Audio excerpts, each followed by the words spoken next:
Hi guys! For today's video ay magluluto ako ng ulam.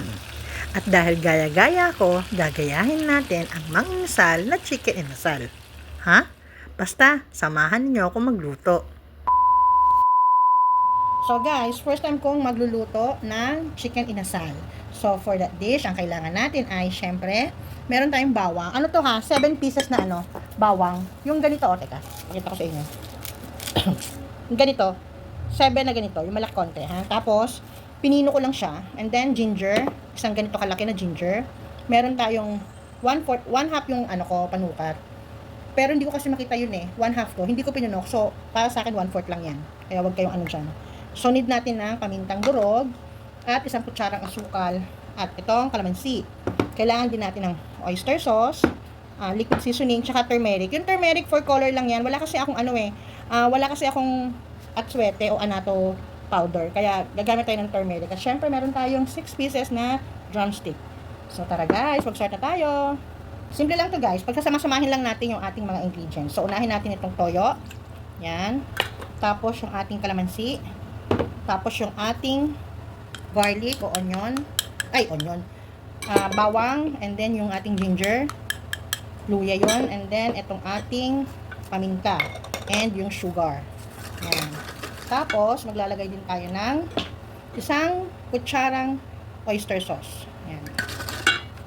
Tapos, tak-tak. Siguro mga ilang tak-tak lang. Alagyan natin sa kutsara. Ayan.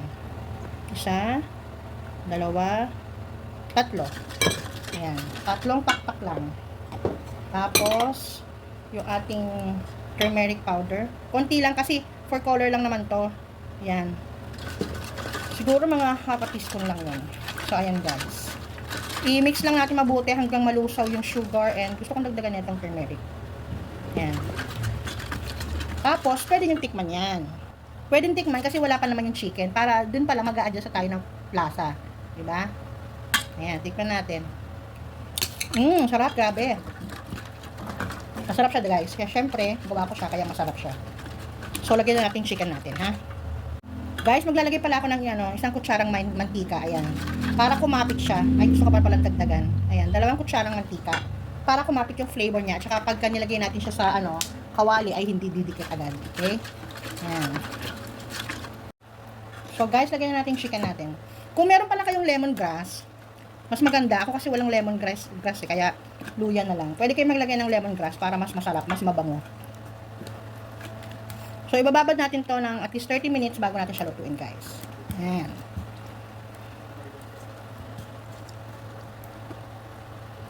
Yung luya, hindi lang pantanggal ng langsa yun.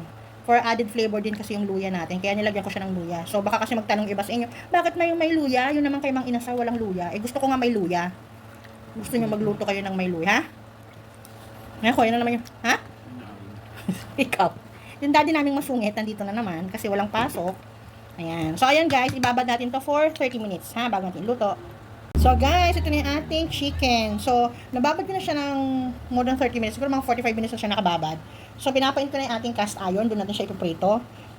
Para ma-achieve natin yung smoky look niya, smoky flavor niya. Diba? So, ayan guys, sasalang na natin siya. Tara, samahan niyo ako. So, ito na guys. Mainit na yung ating kawali, yung cast iron natin. Ganda yung try natin. Isa lang itong chicken natin dito, ha. So, ayan. Mahina lang yung apoy niya. Promise.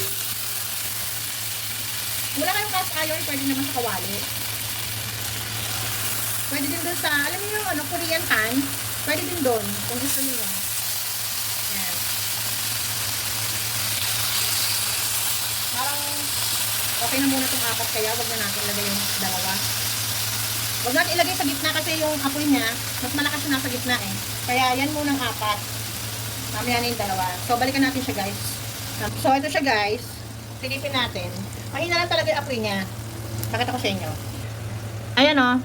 Ganyan lang kahina yung apoy niya, o, diba? Kasi gusto natin slow cook. Maluto ng dahan-dahan yung hanggang loob niya. Hindi yung, labas lang yung luto. Gusto ko siyang baliktarin para ma-check natin. Ayan. Tapos, pwede natin siyang pahiran ng natin. Yung ating panitin. Kung marinade natin. Ayan. O, diba? Kita nyo ba yan? O, teka, pahiran natin siya. So, guys, pahiran natin. Ayan. Para manuot dun sa loob yung ano natin, pinagbabaran. O yung marinade natin, ha?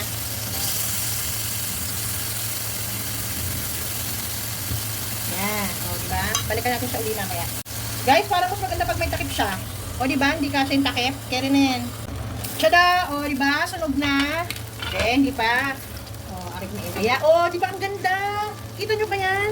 O, diba parang mang inasal talaga. Ang ganda ng kulay niya, guys. O, diba? Talagang kailangan mahina lang yung apoy para hindi sa... O, ito o. Ganda o. Talagang kailangan mahina lang yung apoy, guys, para hindi mabigla yung pagluluto sa kanya. Para dahan-dahan naluluto yung loob.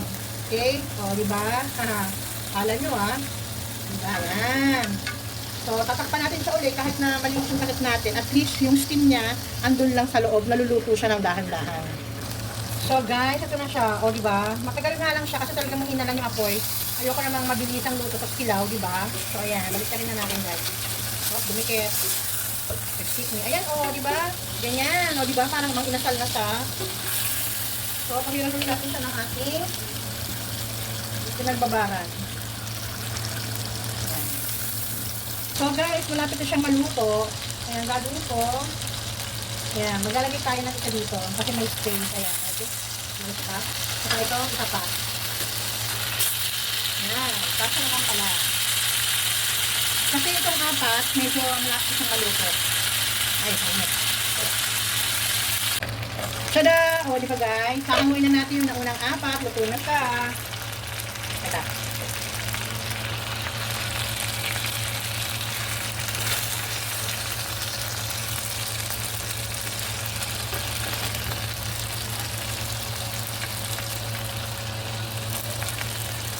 Tada! O, di ba guys? Ang ganda.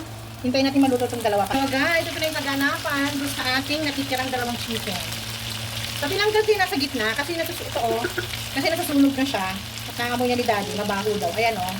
So, talagang masusunog siya kasi yan yung mga yung mga yung mga bawang at luya.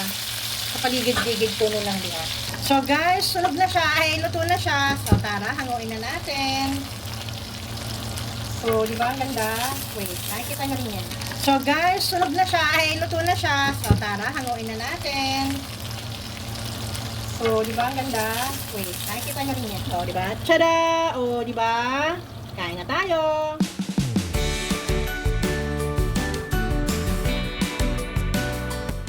Ito na po ang version ko ng chicken inasal. Sana nagustuhan nyo. Thank you for watching. Bye!